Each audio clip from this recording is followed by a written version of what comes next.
अक्षय, ज्या ठिकाणी तू आहेस तिथे सुद्धा प्रचंड मोठ्या प्रमाणात पाणी साचण्यास सुरुवात झालेली आपल्याला पाहायला मिळते आणि मिठी नदीचं पाणी जे आहे ते पात्राबाहेर येण्याची ही घटना साधारण यापूर्वी कधी ही घटना घडलेली होती की प्रत्येक वर्षी अशाच पद्धतीने आणि इतक्याच प्रमाणामध्ये पाणी बाहेर येतं? काय नेमकं स्थानिकांचं म्हणणं आहे?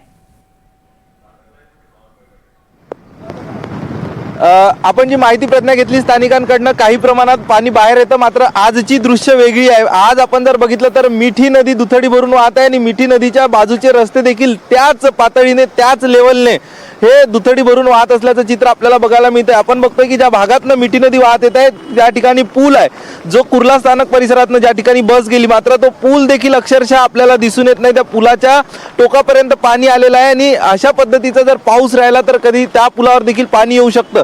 दोन्ही साईडची दृश्य मी दाखवतोय की मिठी नदीच्या बाजूला असणारे जे सर्व्हिस रोड आहे त्या सर्व्हिस रोडवर मोठ्या प्रमाणात पाणी कुर्ला परिसरामध्ये साचलेलं आहे। दुसऱ्या दिशेची आपण बघतो, या दिशेला देखील मिठी नदी दुथडी भरून वाहत आहे आणि त्या ठिकाणी देखील रस्त्यावर पाणी आलेलं आहे आणि आपण जेव्हापासून आलोय या ठिकाणचा आढावा घेतोय तेव्हापासून हे पाणी वाढत असल्याचं चित्र आपल्याला बघायला मिळतं। तर तिसरीकडे आपण बघतोय की कशा पद्धतीनं वाड्या या ठिकाणच्या वस्त्यांमध्ये पाणी शिरण्यास सुरुवात झालेली आहे। आपण बघतोय की पुढे रहिवासी वसाहती आहे आणि या रहिवासी वसाहतीमध्ये देखील या मिठी नदीचं पाणी शिरण्यास सुरुवात झालेली आहे।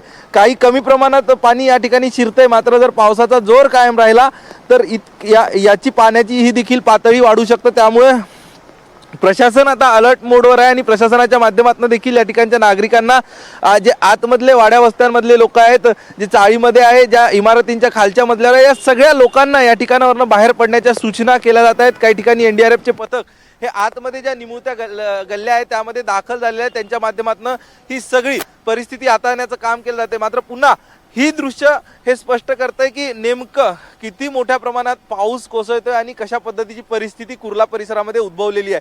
कारण मिठी नदीने धोक्याची पातळी ओलांडलेली आहे, दुथडी भरून वाहत आहे। या ठिकाणी जर आपण बघितलं तर काहीसं मोठं पात्र आहे मिठी नदीचं, मात्र पुढे जर गेल्यानंतर आपण बघतोय की मिठी नदीचं पात्र हे अत्यंत निमुळतं होत असल्याचं चित्र आहे आणि त्यामुळं येत्या काळात जर हे असा पाऊस राहिला तर ज्या ठिकाणी छोट्या गल्ल्या आहे आणि मिठी नदीचं पात्र देखील निमुळतं झालेलं आहे त्या ठिकाणी याचा फटका जास्त बसू शकतो लोकांच्या जनजीवनाला। त्यामुळे हे पुन्हा एक दृश्य बघतोय की ही मिठी नदी वाहत चाललेली आहे आणि या ठिकाणची ही परिस्थिती। नक्कीच अक्षय, तुम्ही आता ज्या भागामध्ये आहात नेहरू नगर कुर्ला या भागामध्ये किमान घरं थोडीशी दूर अंतरावरती आहेत, मात्र काही भागात जिथून मिठी नदी वाहते तिथे अगदी घरं जोडून आहेत, या नदी किनारी लागून घरं आहेत। अशा ठिकाणी सुद्धा सतर्कता बाळगणं हे अर्थातच प्रशासनासमोरचं मोठं आव्हान असणार आहे।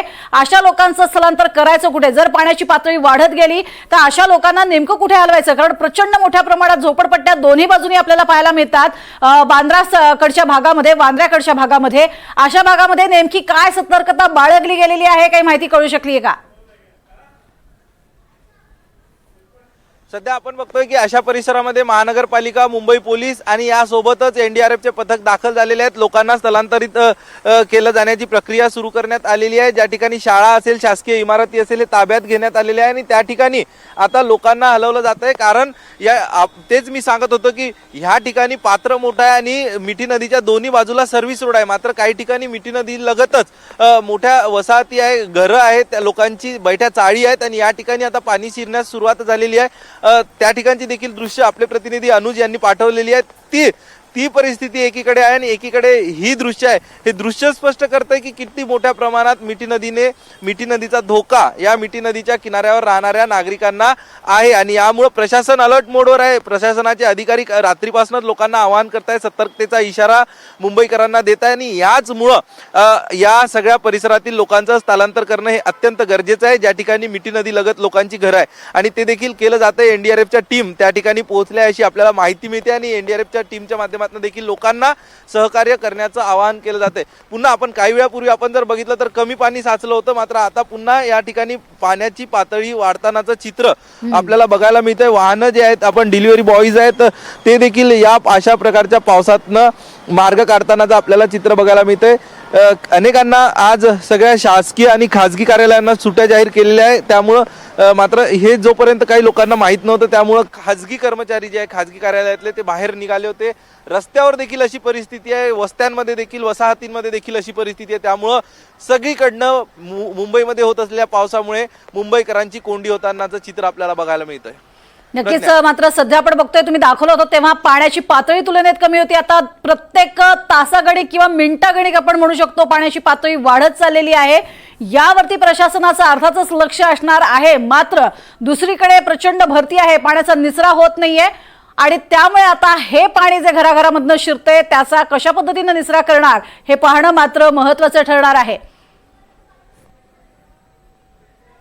अक्षय, तुम्ही आमच्यासोबत असेच राहा. आपण थेट दृश्य पाहणार आहोत या संपूर्ण परिसरातली. सध्या अक्षय कुडकेलवर आपल्याला हे दृश्य दाखवत आहेत, ज्या दृश्यांच्या माध्यमातून प्रचंड दुथडी भरून वाहणारी अशी ही मिठी नदी आपल्याला पाहायला मिळतेय.